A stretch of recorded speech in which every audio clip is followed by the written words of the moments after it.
Today on Jasiri, we're diving back into a topic that's often whispered about but rarely confronted head-on, and that's pornography. From curiosity to controversy, its impact stretches far beyond the screen, shaping expectations, relationships, and even culture itself. If you're just joining us for the first time, where have you been? This is the place for bold conversations, perspectives, and where four women tell you as it is and how they see it. Welcome to the show.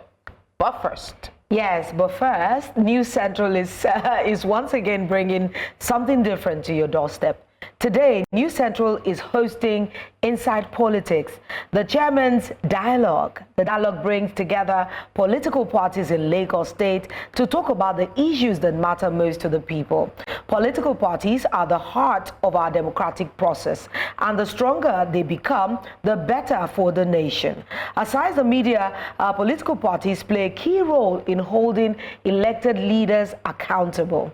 So, the Chairman's Dialogue is a platform for political leaders to engage in transparent discussions about the political landscape of Lagos, addressing topics such as public policy, leadership, governance, electoral integrity, and the role of the opposition parties. This is going to be another banger. I already like it, honestly. You love it. I love it. You're always looking for something different. Yes. All right, so before we get into that, because we will be crossing over to where we're holding the Chairman's Dialogue and speaking to one of the hosts, and that's going to come up in just a few minutes. But first, we want to lay the foundation for the conversation we are having about pornography. So we hit the streets of Lagos to ask Lagosians about when they were first exposed to pornography and when they think about it. So let's get into this Jasiri on the streets. Pornography is also good because we have younger generation growing up. They shouldn't grow up to meet that. So I think it's okay. They can ban it. Yes, it's possible, because if you notice current now, it's not all sites you can open online. I don't think right now in Nigeria this is what we actually need. There are other pressing issues, other pressing matters that our government should be focused on, Senate should be focused on, rather than the issue of pornography. And even if we are to ban pornography in Nigeria, I don't know if we have the right measures to actually do that. There are other ways I think our youth can still actually get to watch whatever they want to watch. But I think we should focus this energy, we should channel it more into something more productive, something that would be of more profit to the youth than something as trivial, as frivolous as this. The thing is that the mindset of people is already polluted. I don't think that it's pornography that is causing the issue. So yes, you can reduce it. Yes, it's possible. That's why we see rape everywhere. We see masturbation, we see child molestation, uncle molesting younger ones, you understand? So I think it has something to do with that. It's going to be a very hard try, but I don't know. I don't think it's possible. With the rate at which our youths are very intelligent and how they can actually solve the web, I don't think it's very possible. Parents has to be involved. Teachers have to be involved, you understand? So there are parental control on phones, you understand, on TV, on all our satellite TV stations. So I think it can be. Not 100%, you understand? I don't think it can take effect 100%, but at least do your own part as a parent, as teachers, as guardians. I think they should make more NGOs on youth empowerment, more sensitization on other youth programs that will be more beneficial to youths rather than just focusing on pornography. Pornography is not the major problem of Nigeria right now. So interesting enough, if you remember, this came up because the House of Representatives had a representative who moved a motion to ban access to pornographic content in Nigeria, asking the House of Representatives to mandate the National Communications Commission to have all the what do you call them, the telcos ban access. And so he said, of course, it's about morality and things like that. And while there's still conversation around the legality of that move, and I can tell you that no, the access has not been banned, research purposes. It does bring up a whole conversation. I like the disclaimer. No, I had to confirm. Yes, I wasn't sure if they had banned. So research purposes, as I said. But anyway, it's brought up conversation, and I like the fact that it opened the door, because if it had not opened the door, we would not talk about it. In all honesty, we won't talk about it. I think for me, I think pornography is something we all shy away from. And I think it's not just pornography, nudity generally, because, you know, one thing dovetails into the other. Now, when you look at both men and women, because before they used to lay indecent dressing at the foot of women or at the table of women, but now I see a lot of men dress as provocatively as women can dress. I have seen men dress that you have nowhere to look but up, because you're wondering, what are we selling really? Yeah, up. Up, because you don't want to look anywhere else, because it's totally in your face and it's just unacceptable. And all these things are things that, you know, feed.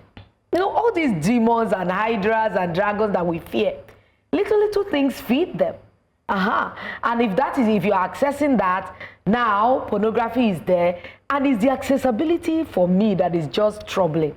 And I know that we can't actually put some kind of lead on it, because if you go to the UAE, you cannot, I say categorically, you can't even make video calls from your WhatsApp.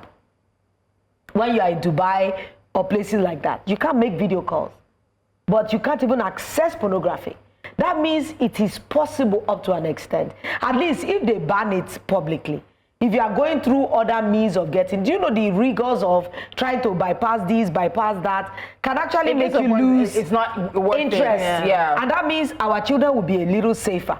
That means if they carry their tabs, they can't just click a site that will just open up some. So my thing is, and this set the basis for my argument, but then my thing is, I don't think that children would, well, probably it's possible, but like deliberately want to go and search for these sites. This age and time, it finds them, and like you said, it's these little things that trigger people's emotions. So on social media apps, on Twitter, on TikTok, it's there. It's all there. The nudity we're talking about, it's all there. So I would have felt like we should, you know, start from that, because now it's not even a thing of secret anymore. People are doing it out in the open. People are, you don't even have to search for a page on Instagram. Sometimes I go on Instagram and I see something, I'm like, Instagram is even better. How? Do you know I've stopped accessing places like TikTok? TikTok terrifies me. I cannot lie, because it's like a free way into everything. And I even think that they need to do so. I am such an advocate for some kind of limitation on social media. Regulation. There are some words they should not allow. And they must go colloquial too, because it's not just English. No, it's just people use their mother tongue to say all sorts of rubbish, vulgar things. You know, this is why I'm very happy with Citizens Gavel. Oh yes, I'm so in support. They're taking TikTok to court here in Nigeria for being an avenue of sexual exploitation of children. And there's something that Blessing said that was very powerful. Now you don't even go looking for it. It finds you. And I remember I told you guys, it's not even the algorithm doesn't follow what your interests are. Even what your friends are interested in. It's even what not even that. No, it's random. It's feeding it to you, because I just noticed the change in my algorithm late last year, and I'm thinking, because I do a lot of babies, cats, food, travel. You like cats? I love cats. My cat was Moneypenny. If I tell you about Moneypenny was a terrorist, but we'll leave that. But I started noticing an infiltration of content that I did not go searching for, but became part of my search, part of my For You page. And I'm thinking, where did this come from? So I've even had a conversation with my husband. I don't even want to see my daughter on my phone, on his phone, because I know what I search, but I know what I'm being shown these days. She can pick up my phone and say she's going to Instagram, and next thing she's seeing nudity. She's seeing, depending on whatever, but she's just seeing what she should not be seeing. So we've said, stay away from our phones. Yesterday, maybe because I had a conversation, and I'm wondering that how did we get here? Because many things just crept on us. You know, this imbibing of foreign culture is really killing a lot of things for us. Did you notice that in those times, even music videos, we didn't have to have this much nudity in videos for you to be able to Lolo. So it may not have been nudity in music videos, but think back to some of all these Fuji music videos. But at least they were I'm not talking about dances. There are dances. Do you know that we have been doing Africans for me. Nobody twerks better than an African woman. Yes. If you're a Shakiri woman, if you're an Ijaw woman, if you are from Rivers, Waist movement has always been part of our dance. But there's a way you move that doesn't read vulgar. Or that wasn't sexualized. It wasn't sexualized. But now that you see a woman that is in a music video, she has no clothing on. Next to nothing. Next to a man that's fully clothed. In fact, you can next to a man that is fully clothed, and you are wondering that, okay, how do we want to just keep drawing these lines? So honestly, it's like we have to attack this from every angle, and it's different from the boy child to the girl child. Yes. Trust me, the interest that maybe a girl child would have in some of these things might not be the same interest that I went to my son's school like 2 years ago. I was just talking to the boys. You know, I was waiting for their teacher. So I saw a group of them clustered, of course, because you know I'm a celeb. Anytime they see me, they just cluster around. And I said, how are you guys? What's this about betting? You should see that, mommy, auntie, don't go there. And I talked about pornography. Everybody has access to it. We're adults. And these children that were telling me they're adults, I doubt if any of them was 16. But in their eye, you know, the way the society have let children parent themselves, do you know they actually think they're grown-ups? They are explaining to me why they have a right to choose. I was heartbroken that day that, hey, we have a lot of work. We have a lot the of work advocacy to do. that we need to do, and I think we need more advocacy for secondary school children, because a lot of us forget that is one of the most pivotal times in many of these children's lives. But I think secondary school is too late. I actually think, and I know a lot of parents are not going to like it, I think Primary you start school. this education from primary school. It is age appropriate, grade appropriate education. For every year, you build on it. Yeah. Secondary school is too late. A lot of children have been molested, abused before secondary school. A lot of children are having their first sexual experiences before secondary school. So secondary school is late. We're catching them late if we're doing sexual. I'm just afraid when you say that. It's so scary. Grade appropriate sexual and reproductive health education. And honestly, I'm even concerned about blocking one channel, because my concern is they flood the other channels with the content they want to see. That's the level of adaptability that Nigerians are good at. So you block the channel, you say there's no access to this site. I'm scared of what these social media apps will now become. Because people are no longer scared of doing these kind of things. Yeah, They you do know, it for before fun. you say you want to just Google everything, but now all the apps have variations of it. And they say it does not negate their industry guidelines, that they are within their rights to. And if they put all these disclaimers, and that's why a lot of people don't read terms and conditions. If you read terms and conditions, you will know that some of these things, they can actually do that. You are the one that needs to put checks and balances. I'm so shocked the day that X told me that what I saw does not negate their community standards, that if I don't like it, I should make sure that I was. But you know, the psychological impact of these things on children. I was just asking to if she has seen adolescents. I cannot lie, I'm going to do a full video after this show about what I think. Honestly, I am scared for this generation. Just like when Tolu was saying that secondary school is too late, I actually agree with her. Because what children are exposed to, even language. Do you know there are many things? I know people say, Lolo, you're a hater. But do you know there are some of the skits I see on social media I don't like, I don't find funny. There are some things I don't expect them to make children do.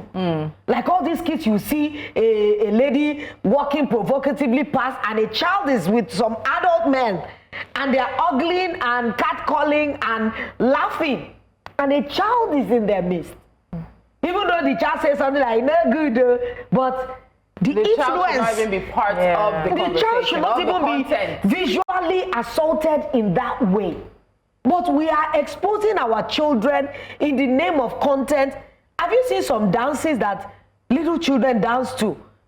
I remember when my niece was young, when we go to children parties, and you see some people's children dancing some dance steps. Come and see denial. People say, whose child is that? I say, I don't know, it's not mine. No. So you know, on this thing, this is what lets you know that I think one of the respondents said it. It's a more holistic conversation than just pornography, than just banning access to pornography. There has to be, we're talking regulation on music videos.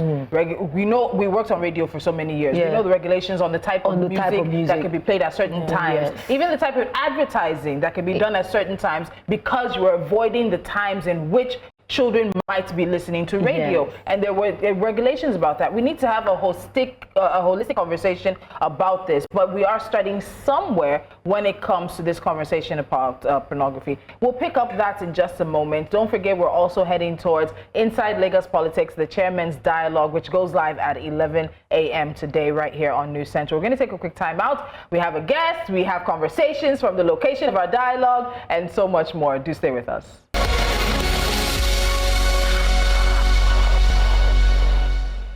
Now we're just under an hour away from the first Inside Lagos Politics, the Chairman's Dialogue that's happening today right here on News Central. Please share the word. You can go to our social media timeline. We are at News Central TV. We will be streaming live. You can also watch us on DSTV channel 422, GoTV 23, and of course Star Times 274. So right now I want us to go to Joe Hanson, who along with Felicity Ezewuike will be moderating today's session. Morning, Joe.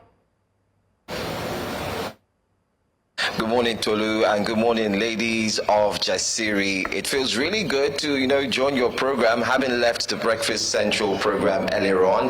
And I can tell you that we are live and it's about to kick off. First off, this happens to be the first of its kind, and I must say I'm proud to be here. I'm proud to be the team member here for News Central. Well, I'm standing at where every single thing will take place. In front of me, though you cannot see, but let me try and interpret what I see here. I do have chairs already, and we do have political party representatives who will be sitting on these chairs, from the NNPP down to the National Rescue Movement, down to the PDP, the SDP, the APC, the Labour Party, you name them. We do have the chairpersons who are here. They will be gathered here, converging to speak and talk about governance, not forgetting to pointing the way forward for Lagos, which happens to be the center of excellence and you could say Nigeria's capital hub, especially for economy and the least. If you want to mention any other thing, well, feel free to do that. So it's going to be for 2 hours, and I can say that while walking in, let me just tell you a little secret. I already saw the party members bonding, talking about the chairman and the chairpersons. They were all talking, eating together, and it kind of like brought a memory to my mind, and it kind of like reminds me of what unity really means. But the question would be, when they come here and they start talking, are they going to be in unison? Are they going to share the same thoughts when it comes to governance in Lagos State, when it comes to leadership, which many political analysts have highlighted as the major problem in the state? So let me run through again. The stage is set. The chairs are ready. I do have my co-host around. She'll be joining me very soon. She's just around the corner. Felicity is here with me as well. And the team of News Central are also here. And the conversation would be one you do not want to miss. The first of its kind, by the way, so kudos to News Central, and big shout out to everyone who will be watching, because you need to know what governance really is in a state like Lagos. All right, Joe, I mean, this really is the first of its kind, like you've mentioned, and it's truly beautiful to be a part of something so great. I would like to also find out, aside the political parties that we're expecting, that you say are already bonding, by the way, who else are we expecting to join the conversation? Okay, so to join this conversation, we do have a few members of the press, and we also have civil society organizations. They do have their representatives that will be here. We also have a whirlwind or an information that we have members from the Independent National Electoral Commission, INEC, who would be here as well. They will be seated somewhere, and not forgetting to members of other political movement parties as well. So it's much more like a conglomerate of everyone who has one way or the other applied, or you could say has had a say in the political landscape here in Lagos. All right, thank you very much, Joe. I just want to know generally, what is News Central? What are we aiming for with this Chairman's Dialogue? What do we hope to achieve with it? A lot. I'll start off first by saying once again, congratulations to News Central. And as you know, we always try to, set the ball rolling. We always ensure that we change the narratives, and we also ensure that we put things that a lot of persons are not indeed paying attention to. This is the first time you would have chairmen of political parties sit together, speak together, share their thoughts and ideologies together right before the the public. So what News Central aims to achieve is, one, we're ensuring that there's a lot of sensitization that would happen after today, meaning that all supporters of a particular political party, you would get to understand what it really means when we talk about true governance. So we're looking at building that synergy. It doesn't matter what political party you support, what really matters is governance, and that's exactly what News Central is trying to put at the forefront. So this is one thing we want to achieve. The second thing we also want to achieve is the fact that we feel that the citizenry, the people, especially of Lagos State and every other state, say Nigeria, are not close to those in power. I'm sure you would agree with me that when it's time for elections, that's when you see some of the politicians, as it were, eating akara, eating, here and there, drinking kunu with the people. But once they get into power, it's a case of saying, who are you and why do you want to see me? But it starts from the grassroots, and this is one thing we're trying to achieve. Talking to people from the grassroots, talking to those who are putting in the work from the grassroots and leveling it up to a level where every Nigerian will understand what is happening in their political party, especially with an opportunity like this. All right, finally, Joe, before we let you go, we're also trying to make sure that the audience is engaged. So how are we going to be taking audience feedback on this? What's the plan for this? Okay, it's very simple. Just watch us on all socials. We'll be streaming live on your favorite socials, the platforms as well. We would also put the hashtag on the screen there so that you can also see the hashtag. All you need to do is, this is where I have a challenge. Should I say X us or should I say tweet us? Because it's X now, so let's possibly say this is where you tweet X us maybe. And let us know what you think about every single conversation we would be having. So for the audience at home, you get to watch by being part of the conversation. Pay attention, drop your messages or your questions either on YouTube, on X, on Facebook, you name it. We would randomly select some of the questions and throw it back at the representatives of each and every political party that would be seated here today. That's one way you can be part of it. The other way is you might just want to watch and better still engage with our videos, be it post videos of this entire event, and we would highly appreciate if you also drop 1 or 2 comments. That will also let us know what your thoughts are. All right, Joe Hanson, thank you so much. I know the next time we'll see you will be at 11 a.m. this morning when Inside Lagos Politics, the Chairman's Dialogue kicks off. So I know there's a few more things to do and some of the guests are arriving, so we'll let you get back to it and we'll see you again at 11. Absolutely. Thanks so much and have a great time. Lolo was excited. Now I'm finally getting excited because when I spoke to the team earlier, they said people have already started arriving. About 18 political parties in Lagos. We got confirmation from at least 16. And I do hope even at the end, the 18 show up. And so it's an opportunity, and I really hope that those who watch take advantage of it. There is a hashtag. It's NC Lagos Politics. We'll share all of that information for you on our screens later on. And of course, we want you to watch, join the conversation, hashtag us. We'll be monitoring YouTube, Facebook, X as well to be getting conversations and questions and areas of focus that the audience would like. But we're going to take a lot break. of audience should know that this is something they need to get into because you don't get this kind of platform all the time where you can engage with them personally. Yeah. A lot of them do not even know who the major players are except they see them maybe in a newspaper. But if they get in on this one, just sit by your TV by 11 and make sure you are not going anywhere because I am going to watch it. All right, we will be heading for a quick time out in just a moment because what did we start today's conversation? What did we say we were going to be talking Pornography. about?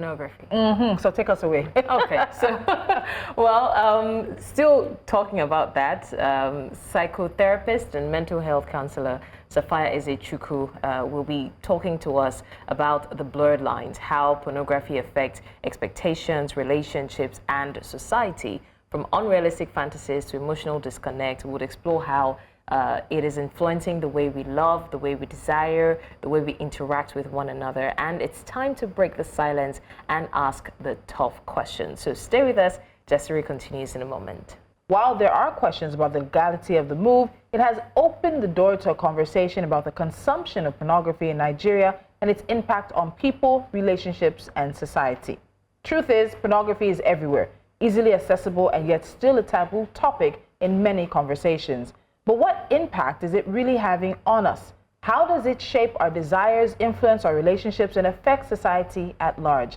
Today on Jasiri, we're peeling back the layers again on a subject that's often ignored but deeply embedded in modern conversations and in life. From distorted expectations of intimacy to its role in shaping cultural narratives around sex, power, and connection, we're asking the needed questions. Psychotherapist and mental health counselor Sapphire Ezechukwu Ezechukwu is back with us. She's also the CEO of the Mobile Therapist. Sapphire, welcome back to Jasiri. Welcome back. It took a lot of time and everything to get you back, but we're happy you're finally back. Thank you so much for making our time to be with us today. Thank you for inviting me. It's great to have you join us. Okay, so in our previous conversation, part one, we established that a lot of people, especially young people, are exposed to pornography at a younger age, right? So my question is, we have the final results from the poll that we conducted on our X account. So what role does pornography play in shaping the expectations about sex and intimacy? And I remember that we also talked about the fact that the pleasure and the desire that people get from real intimacy reduces once they're exposed to that. So what role does pornography play in shaping expectations about sex and intimacy, especially among the younger generation? First of all, what it does is it starts to normalize some sort of expectations that are very funny. They start to see those things that they, see in this pornographic content as real. And we all know that that's not the real thing. It's acting. But they don't know that. Cut and paste. They don't know that. So these are young minds. Remember, they're very impressionable. So they just look at it, and then it makes them start to have severe body image concerns. So they're very they look at these things. You know how porn is portrayed a certain kind of body type. And then, they start to look at themselves and they're like, oh, I'm not up to par. So there's a lot of low self-esteem issues. There's a lot of anxiety attached to it. And that's just the thing. So it's really, really, bad. Thank you very much for laying that foundation again. I know that pornography affects men and boys and women and girls differently. How would you say that the consumption of this particular material, what is the difference between the two genders? How does it affect us? Do women get more addicted? Are men more susceptible to it? Okay, its effect on boys is that, again, you have people who have issues with their body images. So this, they see these things, and so they start to think about it. Oh, this is the real deal. This is how. So they look at themselves, and they don't feel like they are up to whatever it is that they are seeing. And then also they can't form real connections, real life connections. It's a problem for them to form real life connections. And for the women, beauty standards are a problem. So, they look at themselves again and, they're like, oh, these models here or these people here have this kind of body shape or body type. So this is what I should look like. And, it's a bigger problem. But, I wouldn't say who gets more addicted? Let me even ask, men or women? So that's the problem. I don't even know. But I would say that it's more, the addiction tilts more towards the men. Because, it gives them this instant gratification, especially at a very young age, something that they haven't done, seen, experienced. So that instant gratification, they want to do it over and over again. And so I think the men, get more addicted to porn than the women. So you're leading us into a conversation towards the addiction part of it. But before that, I also think, as I was saying, it's role playing. It's actually acting. And you talked about the young brains being impressionable. So in terms of the impact on expectations of sex or sexual encounters, I think I would love you to speak to that as well, particularly from both sides of the angle. It can lead to possibly young women think this is how they are supposed to act, or young boys thinking this is how this. Talk to us about that, please. So again, like you said, their minds are very impressionable, and these things, leave a very deep imprint on them. So they're watching these things, and then it affects them a lot. So they think, oh, we have to go this amount of time or have this size of whatever, and it's a big issue on them. For the women, like I said, again, the body image concern is a real problem. And, we don't talk enough about the body image concern. It is a big problem.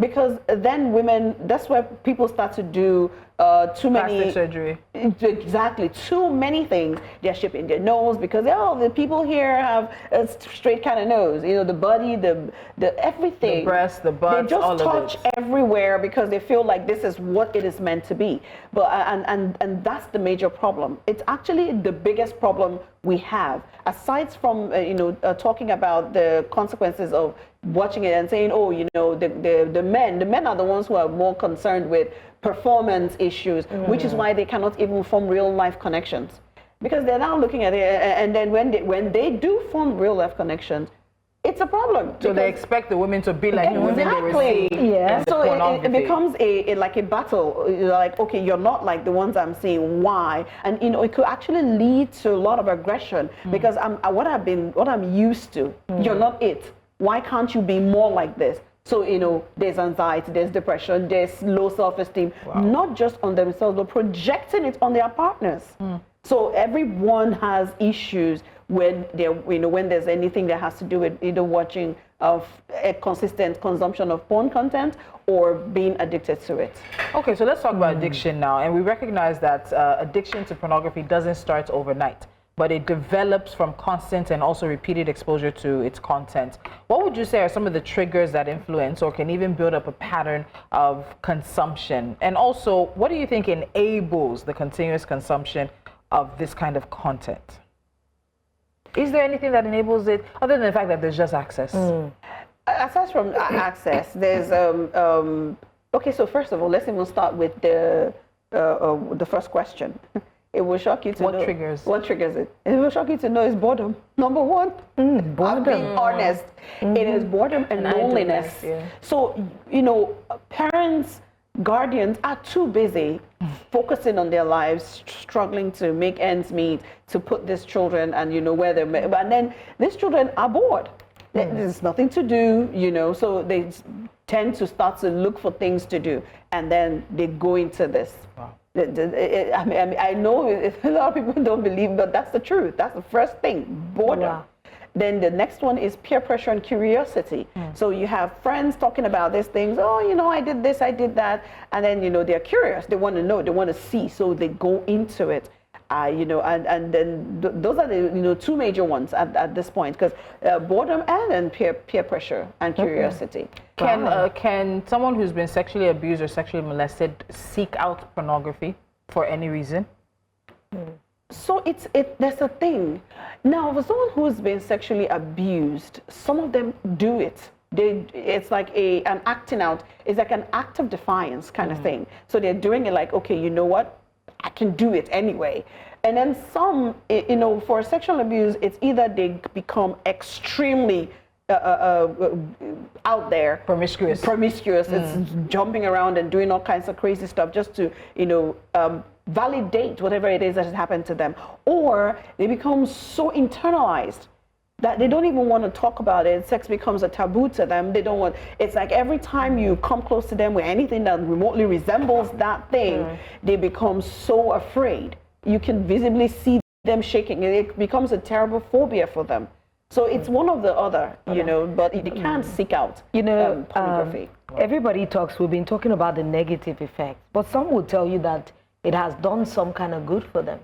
Because I know that some will say that some couples that have sexual dysfunction or issues about intimacy, even some therapists recommend some kind of visual representation to them to be able to maybe learn from.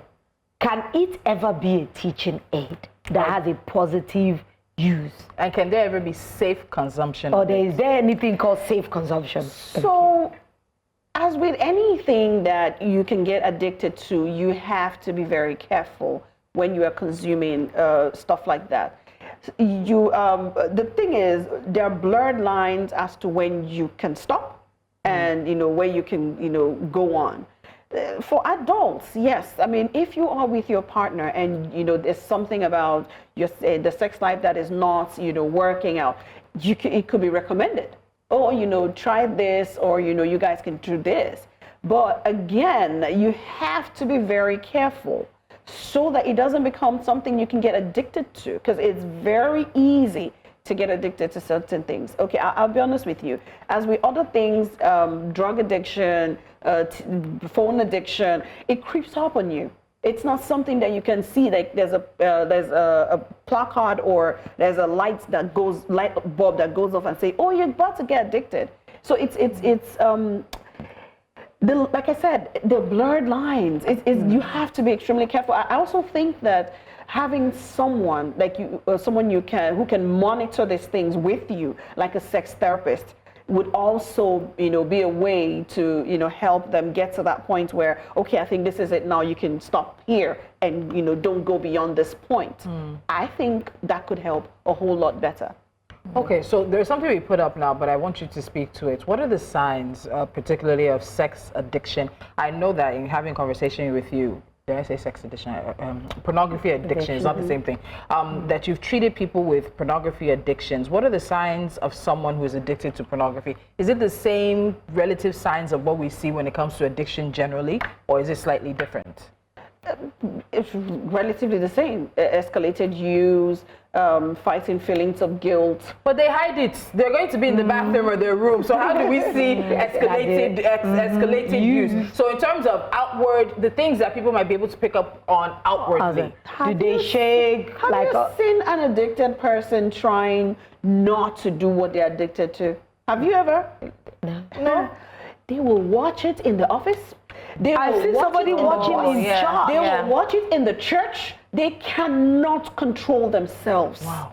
Like they would literally be doing this. So they're always finding ways to hide. Yes. In plain sight. You would find out. Trust me. There's no way they can hide it. An addiction is so difficult to hold back. You can't hide it. So you will know. You will find out. What else? Is that it? I should be waiting for when I see people trying on their phones calls, but is there anything else? So, I mean, unlike with drug addiction, you can't have them shaking, except maybe if they're in therapy and the devices are taken away from them. So whatever it is, there's not a controlled environment. And there's a withdrawal time. Yes, so you can now see the physical withdrawal with them. They start shaking, or they start. Wait, there's a physical withdrawal from really? something? Oh yeah. Wow. Oh, yeah, of course, yes. They'll be crying and rolling on the floor. You will see them literally begging you, please, can I please use your phone for a few minutes? Please, can I please use your phone? It's frustrating, yes, for them. Wow. I never expected that. It is that bad. And the thing is, with porn addiction, most times there are other comorbids. So some people who have porn addiction also have sex addiction. Yes. That's even worse. Unfortunately, So if you have those two, there's porn addiction, there's sex addiction, and it's crazy. Then you put them in a controlled environment, you will be stunned you see a grown man crying, literally on his knees, begging you, please, can I just have my phone? It's just a 2-minute thing, just 1 minute. I just want to look at it. It will, yes. It gets that bad. Wow. It does get that bad. Okay, we need to go on a timeout. It's not funny, but I think it's the shock more than anything that is giving us these reactions. We're going to take a quick timeout. I'm very sure people out there never knew that pornography addiction could actually impact people that much. But now let's also focus on lives and relationships, and that'll be after we come back from this break. Stay with us.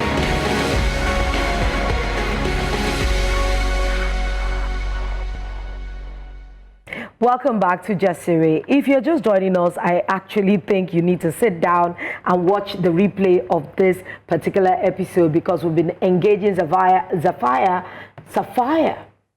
Yeah, Sapphire. We've been engaging her in this discussion, and she's been talking about so many things that we found a little, over the top. Like pornography addiction can actually present in a very destructive way and manner.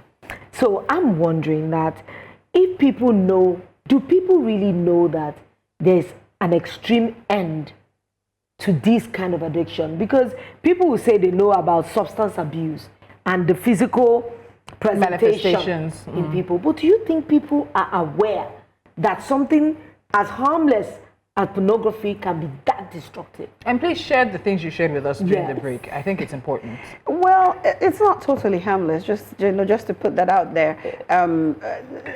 Again, I said earlier that pornography can have other comorbids, and sex addiction is one of them. And drug use and abuse is not far behind. I mean, Tolu was asking if you have any physical representations when people start, withdrawing. Yes. I mean, sometimes you have to physically, restrain some people to stop them from masturbating just because you know that this is where it's going to. They will literally go on their knees crying. You will see a grown man break, crying and in tears, shaking, begging you for your phone.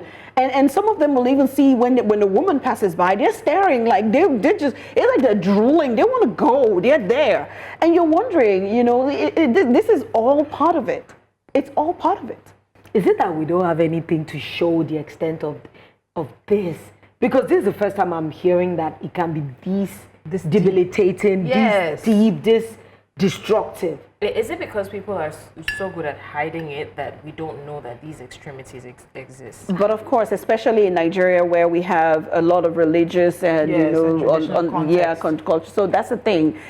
People hide so much. They're very good at hiding it. It's not even just about the young ones. Even the married couples, they're having very serious. There's so many couples who have issues in their marriages because of porn addiction. Okay, so I was going to go there. I was going to ask that you share maybe in your experience some of the stories of how pornography addiction has impacted people's lives and their relationships. Okay, so I was talking about couples. Marriages have, been broken down. Families have, been scattered. People have lost their jobs. Some have even lost their lives because when this thing gets to the point where you can't control it, you lose your family, you lose your children, you've lost your job.